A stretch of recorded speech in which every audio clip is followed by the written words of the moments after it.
Imagine this. It's late, just past midnight, the kind of hour where the world feels suspended, hushed, and all you want is to be home.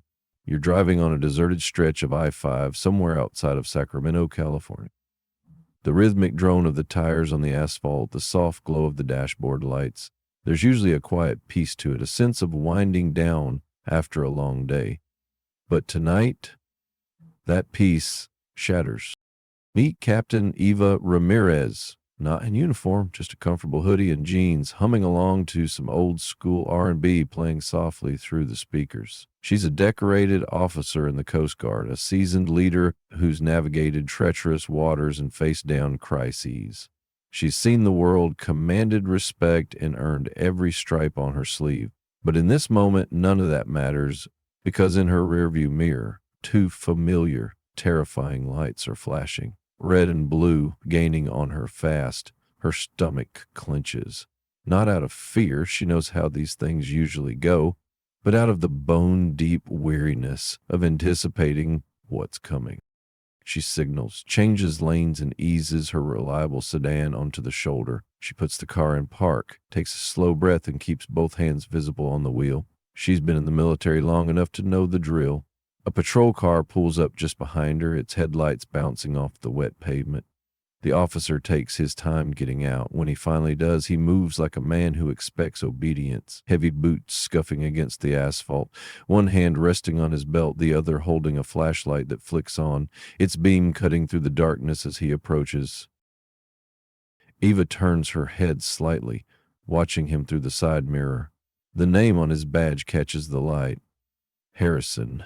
License and registration, now. No greeting, no explanation. His voice is flat, practiced, impatient. Eva meets his eyes in the mirror, then reaches slowly into the glove compartment. "Was I speeding, officer?" she asks, her voice steady. Harrison doesn't answer right away. He takes the papers from her hand, holding them just out of reach as he gives her car a once-overs. "Taillights out," he says. Eva frowns. That can't be right. Harrison finally looks directly at her, his lips curling into a slight, chilling smirk. "Are you arguing with me?" A beat of silence passes. Eva can feel a shift in the air, that quiet, unspoken moment where power meets resistance, and one side expects the other to cave. She'd seen it before, in briefings, on bases overseas, in training exercises meant to prepare Coast Guard members for the unpredictable world outside the service. She knew better than to push, but she also knew her rights. "I'm just saying," she replies, her voice calm. "My taillights were checked a few weeks ago, but if there's an issue, I can get it fixed." "Step out of the car," Harrison cuts her off like he hadn't heard a word. Eva exhales slowly. She glances toward the empty highway ahead. No witnesses. She taps her fingers against the steering wheel once, then reaches for the door handle. "Mind telling me why?" she asks. Harrison tilts his head, his smirk widening. "Because I said so." She lets that hang in the air for a second, then unbuckles her seatbelt and pushes the door open. The night air is cooler than she expected. She steps onto the pavement, her posture relaxed but measured. She wasn't looking for a fight, but she wouldn't be bullied either. Harrison takes a step back, scanning her. She can feel him sizing her up, deciding how much he could get away with. Turn around, hands on the car. This time, she hesitates. For what reason? Harrison takes a step closer, his smirk disappearing. "Are you resisting?" Eva holds her ground. "No, I'm asking a question." A flicker of something crosses his face, annoyance, amusement, maybe both. Then, without warning, he reaches for his radio. "We got a non-compliant driver here," he mutters into the speaker. Then louder, "Turn around." Her pulse picks up, but her expression stays neutral. "Officer, I need you to understand something," she says, her voice low but firm. "I know exactly what I'm allowed to do, and I know exactly what you can't do." Harrison didn't like that. His jaw tenses. "You're under arrest." He snaps, reaching for her wrist. Eva moves before he can grab her, stepping back just enough to avoid his grip. "Under arrest? For what?" Harrison pulls out his cuffs. "For obstructing an officer." "Huh?" She exhales sharply through her nose. So that was his game. Her military training kicked in, heartbeat steady, breathing even. She knew she had two choices: comply and fight this later, or push back and risk escalation. She wasn't about to become another statistic. With slow, deliberate movement, she turns, placing her hands on the roof of her car. The metal is cool against her palms. Harrison wastes no time, yanking her arms behind her back, tightening the cuffs far too much before shoving her toward the patrol car. "You don't know what you're doing," she murmurs. Harrison chuckles, shoving her into the back seat. "Lady, I know exactly what I'm doing." But he didn't. Not even close. This is where Eva's story begins. A story of a battle fought not with weapons, but with wits, resilience, and the sheer force of truth. Have you ever felt that cold dread when someone in power just decides you're a problem, decides you don't deserve respect, decides they can do whatever they want with you? This isn't just a story about a bad cop. It's about the silent battles fought by countless individuals every single day. And it's about what happens when one of those individuals refuses to be silenced. The air in the patrol car was thick with unspoken tension, the kind that settles in your bones. Captain Ava Ramirez sat in the back, the hard plastic seat digging into her back, her wrists burning. Sergeant Harrison, whose badge read Harrison but whose demeanor screamed hammer, had wasted no time. "You think you're smart, huh?" he'd sneered, shoving her into the back seat, tightening the cuffs far too much. "Lady, I know exactly what I'm doing." But even as the door slammed shut, sealing her in, a quiet, almost dangerous calm settled over Eva. He didn't know what he was doing, not even close. The drive to the Sacramento County precinct felt longer than it was, the flashing red and blue lights painting the highway behind them in an eerie, pulsing glow. Harrison drove with a casual arrogance, one hand loosely on the wheel, the other occasionally drumming against his thigh. After a stretch of silence, he spoke, his voice laced with the same condescending tone he'd used on the roadside. "Most people just keep their mouths shut when I tell them to step out." Eva simply exhaled slowly through her nose. Her voice, when it came, was steady, betraying none of the exhaustion that was starting to creep into her limbs. "And most officers don't arrest people for questioning a traffic stop." Harrison chuckled, a harsh, dismissive sound that grated on her nerves. "Lady, you must really think you're somebody." She met his eyes in the rearview mirror, a flicker of something unreadable in her own. "I don't think I'm somebody, Sergeant. I know I am." That made him pause, just for a second. His knuckles tightened around the wheel, a flash of irritation breaking through his smug exterior, but he quickly reined it in. "You military?"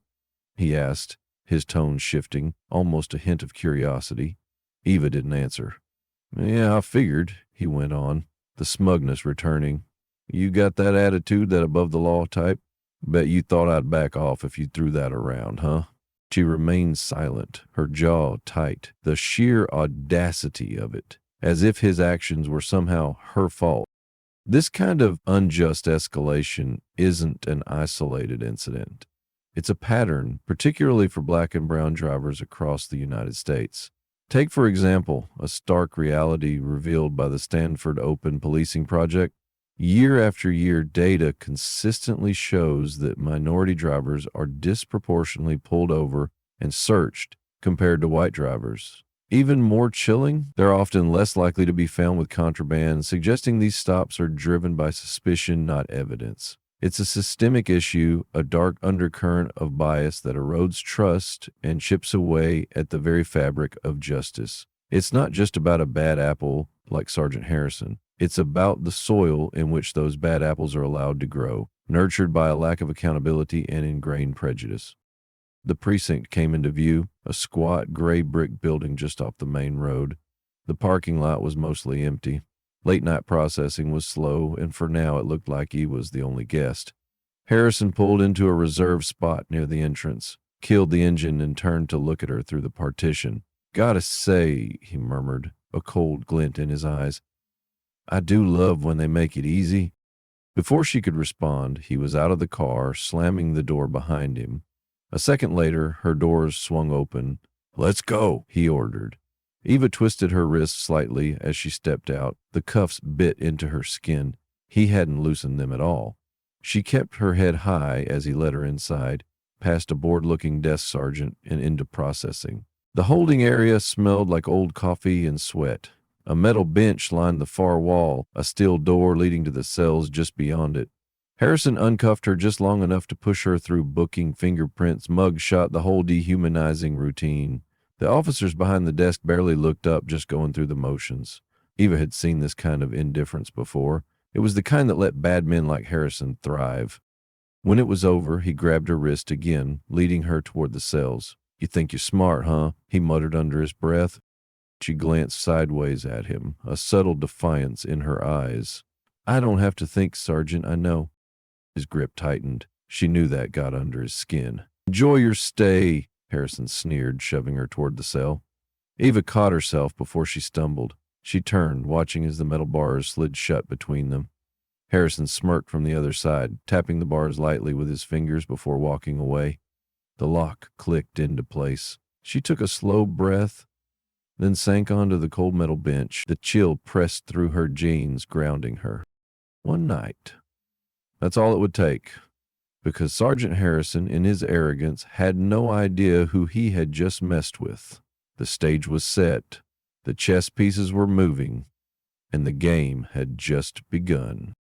The metal bench was cold, hard, unforgiving.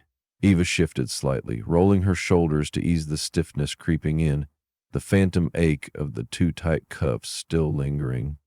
The cell wasn't much, just four walls, a single flickering fluorescent light, and the faint, unsettling scent of old sweat and disinfectant. She'd spent nights in far worse conditions, in places where the threat wasn't just discomfort, but real visceral danger. This was nothing. But that didn't mean she wasn't simmering with a quiet rage. Through the bars, she could hear the faint murmur of officers at the front desk, the occasional shuffle of paperwork, the clatter of a coffee cup. Eva closed her eyes, taking a slow, measured breath. Control the breathing, control the mind. It was a mantra drilled into her from the earliest days of her Coast Guard training, long before she'd ever stepped foot on a cutter or faced down a storm. It was a practice not just for survival in a crisis, but for maintaining composure when the world tried its hardest to pull you apart. Then, heavy footsteps. She knew it was him before he even came into view. Sergeant Harrison's stride had that same arrogant rhythm, like a man who genuinely believed he was untouchable. He appeared in front of the cell a second later, arms crossed over his chest, that same irritating smirk plastered on his face. "Comfy?" he drawled, his voice dripping with condescension. Eva didn't answer. She just watched him, her gaze unwavering. He tilted his head, stepping closer to the bars. "You know, if you just played along, you wouldn't be in here right now, right?" He probably expected a sigh, a breakdown, some plea for mercy. Instead, a slow, knowing smile curled at the very edges of Eva's lips. Her voice was soft, almost a whisper, but it carried an undeniable weight. "Oh, Sergeant, I'm exactly where I need to be." Harrison's smirk faltered just for a fraction of a second. A flicker of something crossed his eyes, annoyance, perhaps a hint of uncertainty, but he covered it fast, scoffing as he glanced toward the empty holding area. "No one's coming to get you tonight, lady. Guess that means you'll have some time to think about that attitude." He shrugged, turning as if to walk away. Eva just watched him, unmoved, unshaken. He paused, then leaned back in slightly. "See, here's the thing," he continued, lowering his voice conspiratorially, as if sharing a profound truth. "People like you think the rules don't apply. You think a little confidence is enough to get out of trouble." He rambled on, an almost desperate need to assert his authority echoing in the small, confined space. Eva let him talk. It didn't matter, because he didn't know what was coming. This moment, when someone in a position of power believes they are omnipotent and that their victims are powerless, is a common thread in stories of injustice. Many who have been harmed by the system can recall a similar experience, that chilling sense of being at someone's mercy, with no apparent way out. But sometimes, when you're at your lowest, when you're cornered and seemingly defeated, that's when the seeds of retribution begin to sprout. That's when the quiet resolve hardens into an unshakable determination. And then, as if on cue, a subtle shift occurred. Another officer approached from the hallway, a younger guy, probably in his late 20s, dressed in a standard issue uniform. He stopped a few feet away, holding a clipboard. Sergeant? The officer's voice carried just a hint of uncertainty. We got a call. Harrison barely glanced at him, still focused on Eva, still reveling in his perceived victory. The younger officer hesitated, shifting on his feet. And I think you need to see this. Harrison frowned, finally tearing his gaze from Ava. He gave her one last disdainful look before stepping away from the bars. Ava sat back, listening. The conversation was hushed, but she caught bits and pieces. Something about a lawyer, a call from higher up, urgent questions about why she was being held. Harrison's voice dropped lower, sharp and annoyed. The younger officer stammered something in response, but whatever it was, it didn't seem to make Harrison happy. Then, heavy footsteps again. Harrison stormed back to the cell, his jaw tight, hands clenched into fists at his sides. His smirk was gone, replaced by a look of sheer disbelief and growing fury. "What the hell did you do?" he spat, his voice low and dangerous. Eva leaned forward, resting her elbows on her knees. Her voice was calm, almost conversational, a stark contrast to his rising anger. "I didn't do anything, Sergeant." She tilted her head slightly, a knowing glint in her eyes. "But people talk. And some of us have friends in very high places." Harrison's face darkened. She could see it now, that unmistakable moment of realization creeping in, the dawning understanding that his little power trip had gone spectacularly, catastrophically wrong. The shift in power was palpable, a tangible force in the stale air of the cell. He wasn't in control anymore. He turned on his heel, muttering something unintelligible under his breath, and disappeared down the hallway.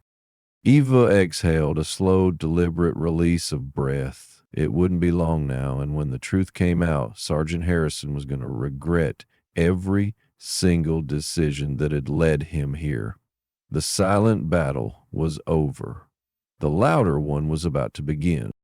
The morning light, pale and indifferent, spilled through the tall, narrow windows of the Sacramento County Courthouse, casting long, dusty streaks across the polished floors. The air inside was crisp, the kind of cold that seemed to settle deep in your bones if you sat still too long. Captain Eva Ramirez stood near the defendant's table, her posture relaxed, but her eyes sharp, missing nothing. No handcuffs anymore. No scratchy inmate jumpsuit. No smell of stale disinfectant. Just a well-tailored navy blue blazer, a simple blouse, and an undeniable, quiet presence that commanded attention. She wasn't alone. Beside her, attorney Sarah Chin, a woman of quiet intensity and formidable intellect, flipped through a stack of papers. Sarah barely glanced up as people trickled into the courtroom, a picture of efficient, methodical calm. No wasted movements, no small talk. Eva liked that. In a world often filled with noise, Sarah was a quiet, focused storm. The heavy wooden doors at the back of the courtroom swung open and all eyes turned. Sergeant Harrison walked in. He still carried himself like he owned the room, shoulders squared, chin slightly lifted, but there was a difference now. A stiffness in his step, a flicker of something in his expression that hadn't been there before. He wasn't as sure of himself anymore. Eva caught his eye across the room. He looked away, his jaw tightening. Good. The judge entered, and the room quieted. Judge Amelia Hayes, an older woman with a weary but sharp expression, adjusted her glasses as she settled into her high-back chair. She didn't waste time. "All right," she sighed, glancing over the case file spread before her. "Let's get to it." The prosecutor, a middle-aged man with neatly combed hair and a stern but fair demeanor, cleared his throat. "Your Honor, we have reason to believe that the defendant, Captain Eva Ramirez, was unlawfully detained without probable cause. Furthermore, new information strongly suggests a pattern of misconduct involving the arresting officer, Sergeant Dale Harrison." A low murmur rippled through the courtroom. Harrison shifted in his seat, his face darkening. Judge Hayes peered at him over her glasses. "Sergeant Harrison, care to explain?" Harrison leaned forward, clearing his throat, his voice a little hoarse. "Your Honor, the defendant was uncooperative during a routine traffic stop. She resisted." The prosecutor cut him off, a controlled incredulity in his voice. "Uncooperative?" He turned, lifting a document from the table, its contents clearly resonating through the room. "Captain Eva Ramirez's record shows a distinguished military career, graduate of the Coast Guard Academy, multiple commendations for valor and leadership, no criminal history, no outstanding citations. Are you telling this court that despite all this, she was such a threat that you had to arrest her over a broken taillight?" Harrison opened his mouth, then shut it. A deer caught in headlights. The silence stretched, heavy and accusatory. The prosecutor continued, his voice gaining strength as he flipped through more papers. "Additionally, an internal review of your arrest history, Sergeant, reveals a disproportionate number of traffic stops involving minority drivers in this district, often escalating to arrest without clear justification." The murmurs grew louder, turning into hushed whispers. Harrison's face flushed crimson. Judge Hayes set her file down with a sigh, her gaze piercing. "Sergeant, I don't like what I'm hearing." Harrison sat back, crossing his arms defensively. "She resisted," he insisted, a note of desperation creeping into his voice. The prosecutor raised an eyebrow, a flicker of something like triumph in his eyes. "The body cam footage says otherwise." Another ripple of noise moved through the room, louder this time. Harrison looked at the judge, suddenly more defensive, more frantic. "I was following standard procedure, Your Honor." Judge Hayes wasn't buying it. She glanced toward the bailiff. "Let's play the footage." A large screen lowered at the front of the courtroom and a video began to play. Ava didn't turn to watch. She had lived it. The almost empty highway, the arrogant swagger of Harrison, his barking orders, her own calm, steady voice, the unnecessary escalation, the smug way he tightened the cuffs, the crude shove. The room was dead silent. Every eye was glued to the screen, watching Harrison's power trip unfold in stark, undeniable clarity. No room for interpretation, no space for lies. When the footage ended, the silence lingered, thick with disbelief and indignation. Judge Hayes leaned forward, steepling her fingers, her expression grave. "Sergeant Harrison, you violated protocol. You conducted an unlawful arrest, and you failed to report the full details in your initial statement." Harrison opened his mouth, but the judge wasn't done. "The charges against Captain Ava Ramirez are hereby dismissed." Her gavel came down, sharp and final, echoing through the stunned courtroom. "And I strongly suggest an immediate internal investigation into Sergeant Harrison's conduct." The tension in the room snapped like a pulled rubber band. Harrison looked like he had been punched in the gut, his face flushed red, hands clenched into fists at his sides. Eva simply exhaled slowly, controlled. She never had a doubt. The lesson here is profound. In a world where power can often feel unchecked, where the vulnerable are sometimes silenced, truth, when armed with undeniable evidence, will always find its way to light. The body camera, once a tool of accountability, became the ultimate truth teller, stripping away the layers of pretense and revealing the stark reality of abuse of authority. For every person who has ever felt gaslit, dismissed, or wronged by those in power, this moment is a testament to the fact that persistence, a calm demeanor, and irrefutable proof can change everything. It's a reminder that sometimes the most powerful weapon isn't a badge or a gun, but a small, silent lens capturing the unvarnished truth. As she stood, collecting her things, Ava glanced toward Harrison one last time. Their eyes met. No words were exchanged. They didn't need to be, because this time, she wasn't the one who had to fight for her reputation. Sergeant Harrison was. And his fight was just beginning. Part 4. The Aftermath. Ripple Effects and Systemic Change. Sergeant Harrison stormed out of the courtroom, his heavy footsteps echoing down the polished hallways. His face was tight, his jaw clenched, every muscle screaming defiance. Even as his world crumbled, he could feel the eyes on him, other officers, court staff, even a few reporters who had shown up after word of the case spread like wildfire. He wasn't used to this. He was used to control, to walking into a room and commanding respect, or at least fear. But now, the power he had taken for granted, the authority he'd wielded like a weapon, felt like it was slipping through his fingers, dissolving into thin air. And then came the worst part. "Sergeant Harrison," a sharp voice, cutting through the hallway noise like a knife. He turned. Chief Robert Peterson stood with his arms crossed, his expression unreadable. The older man had been on the force for over 30 years, a respected figure in the department known for his integrity. His word carried weight. Harrison straightened, trying to muster some semblance of his former authority. Chief Peterson studied him for a long moment, his gaze unwavering, then with a curt nod, motioned for Harrison to follow him into a private office. The second the door shut, the chief's tone dropped, the previous calm replaced by a simmering fury. "What the hell were you thinking, Harrison?"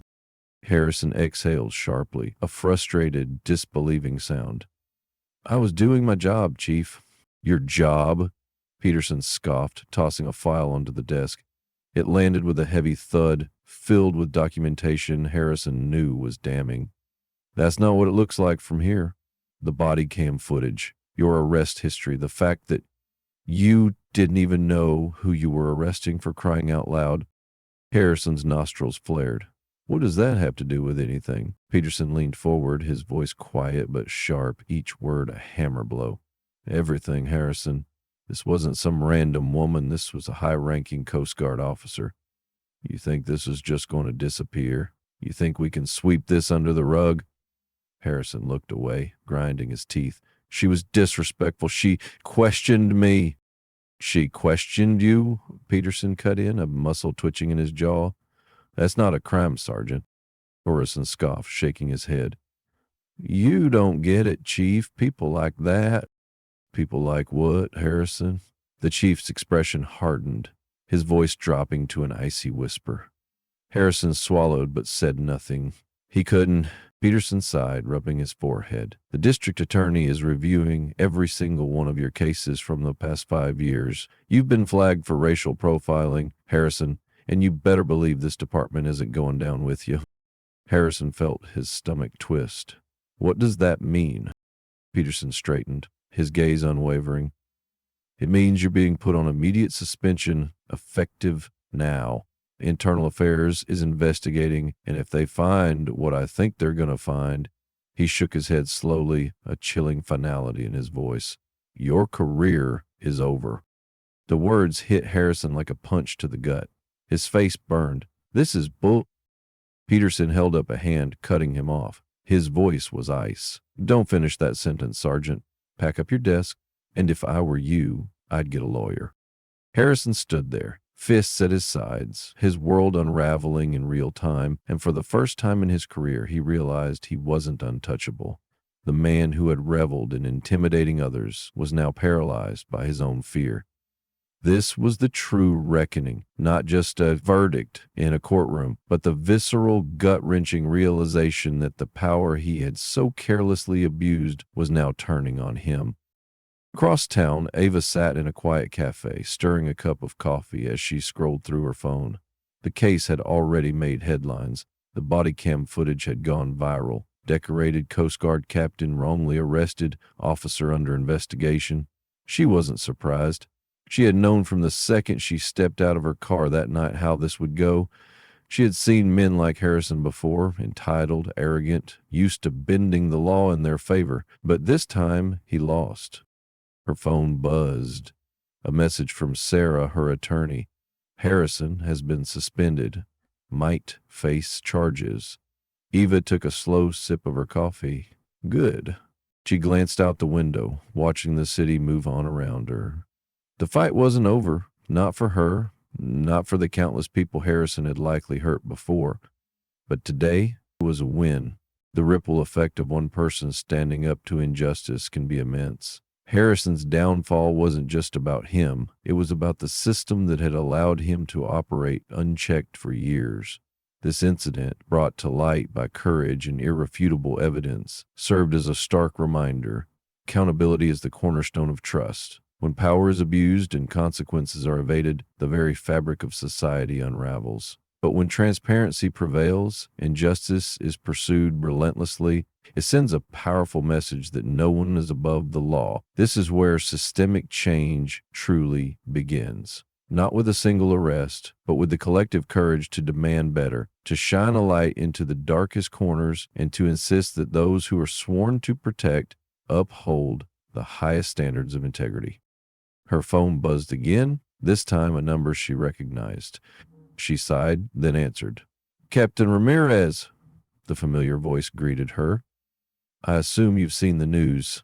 I have, Eva replied. A brief silence. And how are you feeling? Eva glanced at her reflection in a nearby storefront window. She saw no signs of defeat, no cracks in her composure. I feel like I did exactly what I was supposed to do, she replied. The captain's voice softened. That's what I thought you'd say. A pause. The Department of Justice has taken interest in your case. Eva, don't be surprised if they ask you to speak on it. Eva exhaled through her nose. Not sure I'm interested in being a headline. You already are, the captain countered. And whether you like it or not, what happened to you is a reflection of something bigger. Eva knew that. She had always known that. Harrison wasn't an isolated case. He was part of a system that had allowed officers like him to operate unchecked for years. This wasn't just about her. It was about the dozens, maybe even hundreds of people who had been in her shoes but didn't have the rank, the legal team, or the voice to fight back. The crisp afternoon air carried the scent of fresh rain as Eva stepped out of the cafe. The weight of the past 24 hours should have lingered on her shoulders, but it didn't. She walked with the same quiet confidence she always had, head high, steps steady. Her phone buzzed again. This time it was a number she recognized. She sighed, then answered. Captain Ramirez? The familiar voice greeted her. I assume you've seen the news. I have. A brief silence. And how are you feeling? Eva glanced at her reflection in a nearby storefront window. She saw no signs of defeat, no cracks in her composure. I feel like I did exactly what I was supposed to do, she replied. The captain's voice softened. That's what I thought you'd say. A pause. The Department of Justice has taken interest in your case. Don't be surprised if they ask you to speak on it. Eva exhaled through her nose. Not sure I'm interested in being a headline. You already are, the captain countered. And whether you like it or not, what happened to you is a reflection of something bigger. Eva knew that. She had always known that. Harrison wasn't an isolated case. He was part of a system that had allowed officers like him to operate unchecked for years. This wasn't just about her. It was about the dozens, maybe even hundreds of people who had been in her shoes but didn't have the rank, the legal team, or the powerful voice to fight back. Eva leaned against the streetlight, watching the traffic move by. This isn't the first time something like this has happened, she said, her voice quiet but firm. And it won't be the last. No, the captain agreed, but it's the first time Sergeant Harrison is facing consequences, and it's because you didn't back down. Eva closed her eyes for a second, letting those words settle. She didn't back down, not when Harrison pulled her over, not when he tried to intimidate her, not when the cuffs tightened around her wrists, not even when she spent the night behind bars, knowing full well the deck had been stacked against her. She had stayed firm, and now she had won. The captain cleared his throat. One last thing, he added. You might be getting a call from the mayor's office. Eva's eyebrows lifted. Oh, seems they want to recognize you for handling the situation with professionalism and grace, she smirked. Now that's ironic. The captain chuckled. You going to accept it? Eva thought for a moment, then shrugged. I'll think about it. She ended the call and tucked her phone back into her pocket. Across the street, a mother walked with her young son, his small hand wrapped tightly around hers. He was laughing about something, carefree, full of life. Eva watched them for a moment. The next generation. She had fought for herself, yes, but she had also fought for him, for every black boy and girl who deserved to grow up in a world where men like Harrison couldn't wield their badges like weapons. She took a deep breath, and then she walked away, her steps firm, her purpose clear, because this fight wasn't just hers. It never had been. The ripple effect of one person standing up to injustice can be immense. What happened to Captain Eva Ramirez is a powerful testament to the fact that courage, knowledge, and perseverance can truly shift the balance of power. But here's the crucial truth. Power unchecked is power abused. And tragically, what happened to Eva happens to countless individuals every single day, people who don't have the privilege of rank, the connections, or the undeniable body cam footage to back them up. That's why your voice matters. If this story made you think, share it. If it made you angry, talk about it. If it made you realize how much work is left to do, stay engaged. Learn your rights. Support organizations fighting for civil liberties. Be an advocate for change in your own community because real change starts with real conversations, and it's fueled by the unwavering spirit of those who refuse to stay silent. If you or someone you know has faced similar injustices, remember you are not alone. There are resources, there are allies, and there are ways to fight back.